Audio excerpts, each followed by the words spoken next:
You know, I thought like I'm not that bad, I'm good at hiding it, but when it came down to it, like my life was very unmanageable. So in the 3 days that I decided to come here, I didn't know really where to even look, but my family had been looking for like 2 weeks. Actually, it was the staff and our director, Norma Jean, that's why I said yes to this place. Like I started to feel a connection with Norma Jean like before I even got here, right? So that's what really, really made me feel comfortable. Like I felt like I could call her and ask her questions about, you know, what I needed or, you know, what was okay before I walked through the door. When other places like I didn't have their cell phone number I didn't have that programmed into my phone.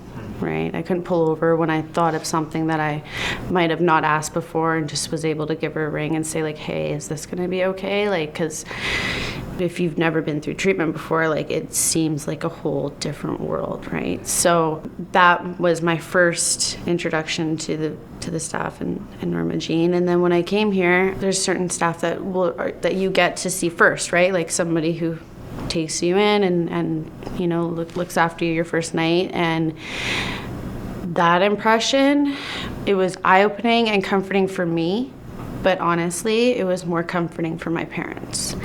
So my mom brought me here and she's the one who dropped me off, and the conversation that she had before she left, I can tell it just took her vibrations from like up here, like, oh my gosh, you know, I'm dropping my little girl off for 2 months, like where am I really dropping her off, to just calm, you know, started to understand, didn't look at this journey and addiction just quite the same when she walked out of here.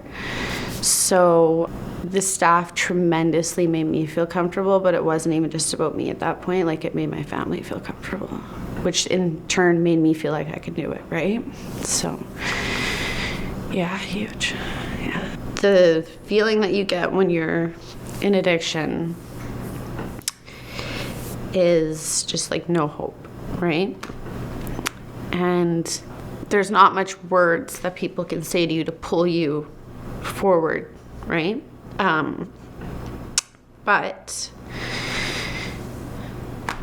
I would have never gotten this far on my own. And the stress of what's my life gonna be like while I'm gone? What am I gonna miss? You don't miss as much as you think you're gonna miss. If anything, you risk missing more by staying in addiction. And yeah, the world keeps moving, but the world that you get when you leave here is just, there's no comparison. So I would just say, go for it, because there's life at the end of that. Like literally, this house gave me a second life.